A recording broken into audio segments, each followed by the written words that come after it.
Pessoal, tudo bem? Hoje nós vamos dar início a uma série aqui no canal, especificamente, direção sobre um assunto que está em voga, é um assunto essencial, para o desenvolvimento do país, que é reforma tributária. Há anos, todo o mercado, sociedade, clamam por um sistema tributário mais simplificado, justo e que fomente, o nosso desenvolvimento econômico, também nossas interações no comércio mundial. Então, reforma tributária está em pauta, tem substitutivos para serem votados até nas próximas semanas, e é necessário também, eu acredito, um esclarecimento, seja de nós que seremos afetados, como cidadãos, empresas, todo o desenvolvimento, os estados, os municípios passarão, serão afetados, por esta proposta de reforma tributária. E a ideia é a gente esclarecer alguns pontos essenciais, trazer algumas discussões sobre inovações que estão vindo, simplificação, como que tenta essa nova modelagem do nosso sistema complexo, sistema tributário brasileiro. Então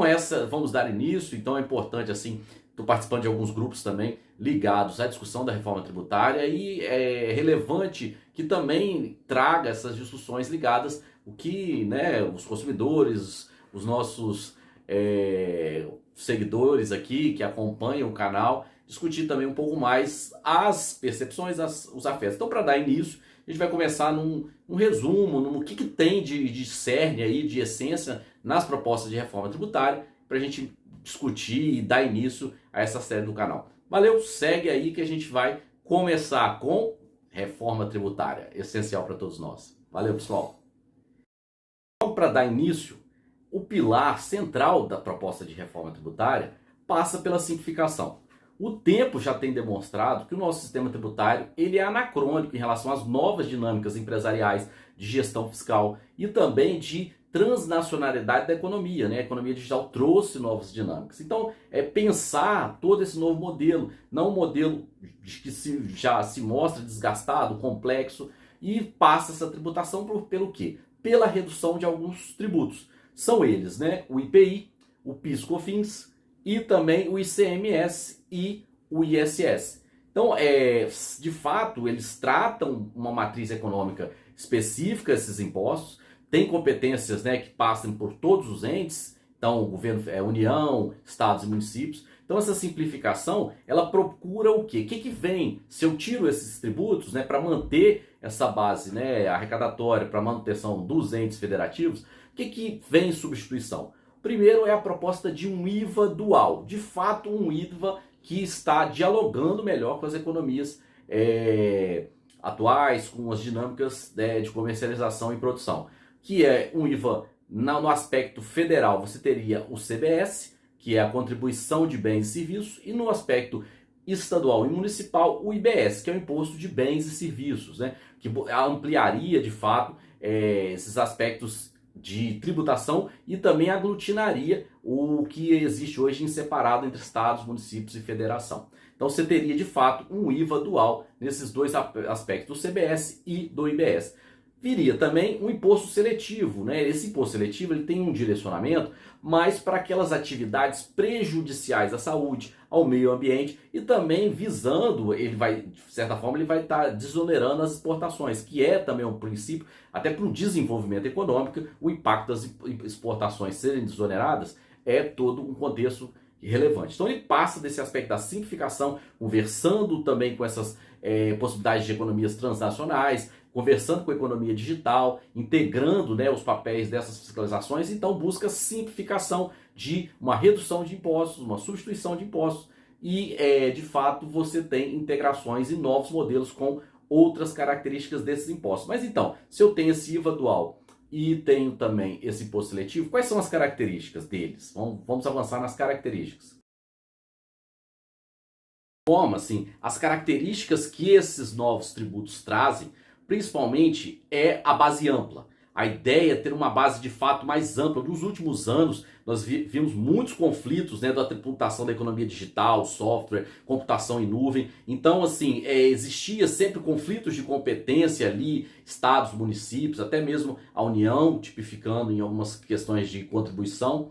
É interessante, então, que essa base ampla ela venha abarcar essa nova dinâmica da economia digital, que ainda é algo que se precisa atuar de forma mais precisa na computação em nuvem, criptomoedas, a questão das importações e comércio eletrônico. Então a base ampla traz, de fato, além da integração do imposto, a capacidade até de atuar, de competência, de maior tipificação dessas novas matrizes tributárias que são relevantes fortemente para a economia. Então você tem um ganho aí com essa base ampla. E o outro aspecto é algo que o IVA já tem de característica em outros países e que nós, em razão de até do nosso processo industrial, ficou atravancado, que é a tributação no destino. Caracteristicamente, a nossa tributação relevante na produção, ela sempre estava na origem. Então, o IBS prima por uma tributação no destino. É claro que essa mudança de matriz de tributação no destino, que é muito característica do comércio eletrônico, ela vai ter um período de transição também. Então, para assegurar esses estados, né, que possam ter suas receitas não tão fortemente impactadas, mas tem uma sustentabilidade. Então, você tem a tributação no destino.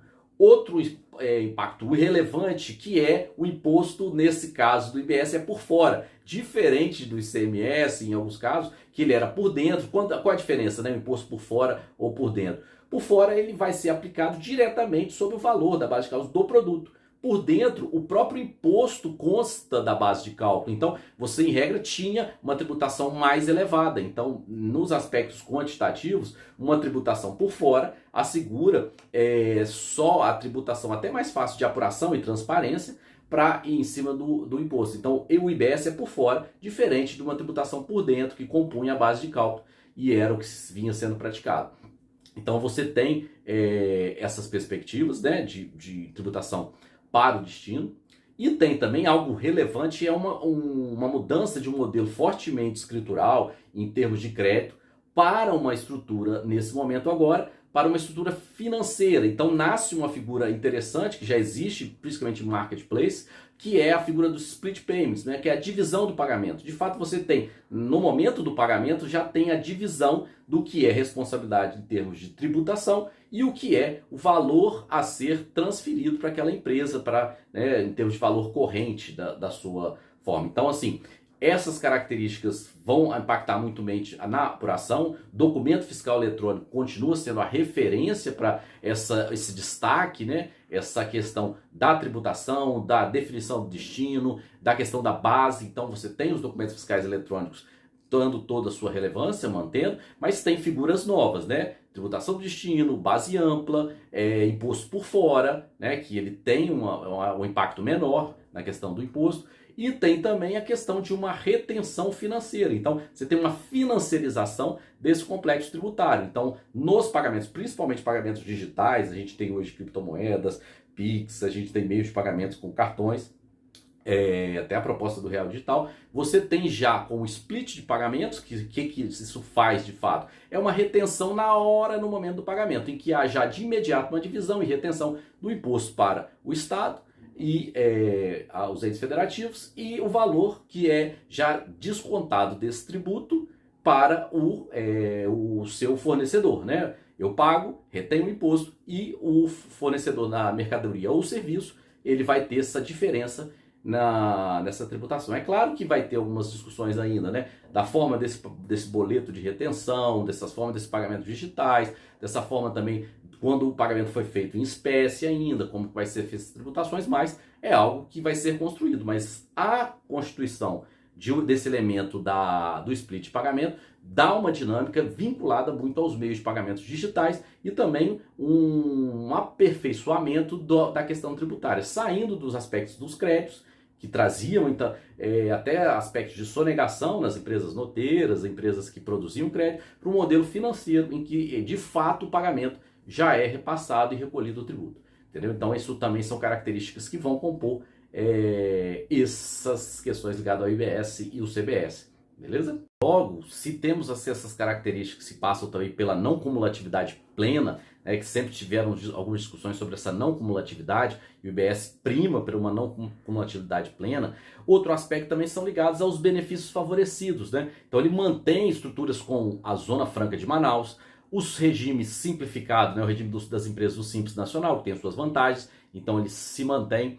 Tem também ele para os impactos que vários estados sofrerão, impactos que deixarão de ser essa tributação na origem para o destino, e também pelos perfis da matriz econômica, de produtividade desse estado, ele pode sofrer impactos e que para resguardar e tentar mitigar esses efeitos, foi pensado também o Fundo Nacional de Desenvolvimento Regional, que vai ser gerido e também aplicado de acordo com os recolhimentos para que possa ser repassado, ressarcido e, de fato, ter um menor impacto esses estados que sofreram, né? Então, assim, é interessante que se pensa até em regimes de transição, seja, já há uma transição para a tributação do destino, há uma transição também de quanto você vai ter momentos que os dois sistemas vão trabalhar, então vai demandar também para as empresas maior atenção, porque você vai ter momentos de o regime antigo em operação e o novo regime, principalmente a partir de 2026. Já começam essas transições, né, que vão até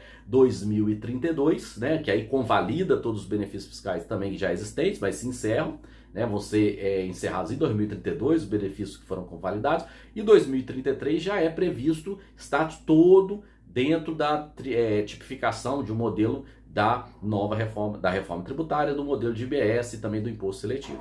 Então é importante que haja esses pensamentos de fundos de ressarcimento, manutenção dos benefícios favorecidos como o Simples e a Zona Franca, convalidação, o respeito à convalidação dos benefícios fiscais até 2032. Então se pensado também num modelo que possa resguardar, né, esses impactos ali para as empresas, para a sociedade, para os estados e também para a sustentabilidade, que é um período também de dois sistemas funcionando, e o Estado também precisa haver a manutenção, né, das suas receitas correntes para que ela possa continuar, né, prestando seus serviços e não ter impactos mais danosos.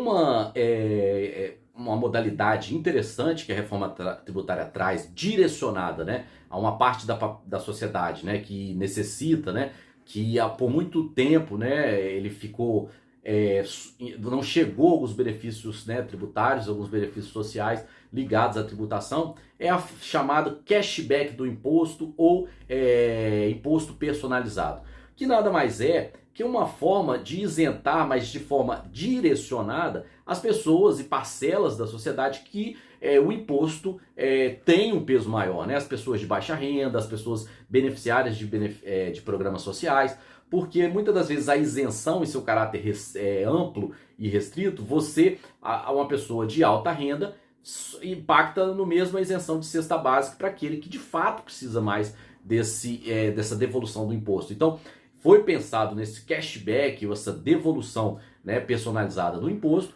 que vai ser também gerido por lei por lei complementar, mas já existe mecanismos hoje que já são testados, mesmo no Rio Grande do Sul, tem o ICMS personalizado, que insere o CPF no documento fiscal e depois né, através dos programas de cadastro único, ressarcido a esse cidadão, a essa família, que possa ter esse cashback do imposto. Então é direcionado. Então não é como na isenção, que tanto quem tem maior renda também ele ofere esse benefício, quanto aquele que deveria ser direcionado quando tem uma renda mais baixa. Então assim, o cashback é algo pensado até para trazer maior participação da sociedade, colocando ali no documento fiscal o seu CPF e tendo essa devolução do imposto de fato, né, nesse momento. Sim, né, dentro dos aspectos gerais, mas nunca menos importante, prevê-se também a criação do Conselho Federativo, né, que é uma instituição, uma autarquia ali pensada para que possa, com participação paritária, principalmente no imposto de bens e serviços, estados, municípios, né, que possa fazer uma gestão administrativa, de fazer esse acompanhamento, os recolhimentos, gerir toda essa parte, né, dessa apuração, que vai ter essa parte de integração de estados e municípios. Então prevê esse Conselho Federativo que vai ter autonomia, né, nas questões de apuração, de fiscalização, de auxiliar, né, os estados e municípios aí como uma representação de gerir legislação e também até mesmo as propostas ali depois, né, de cashback. Então são várias situações que vêm. Então essa questão da criação do Conselho Federativo é também interessante, porque vai estar previsto, vai demandar também a participação maior. E era isso que de fato eu queria trazer para vocês, né? Umas características gerais, quais são os impactos, a simplificação, as questões tecnológicas ligadas aos pagamentos, aos meios de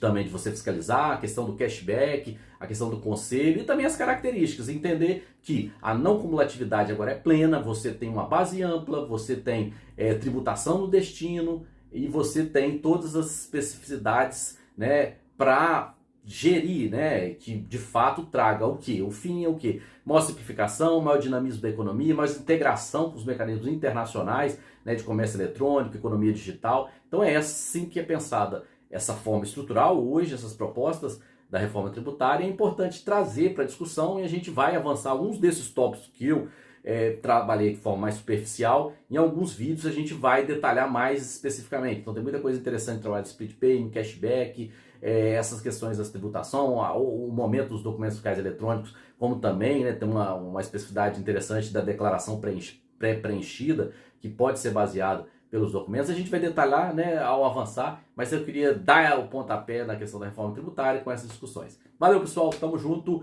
comentem, discutem, critiquem, que é importante a gente, como sociedade, como, né, agente aí de mudança, a gente está se envolvendo, porque isso diz respeito ao nosso futuro, ao que vai vir daqui para frente, seja economicamente, socialmente, para o nosso país.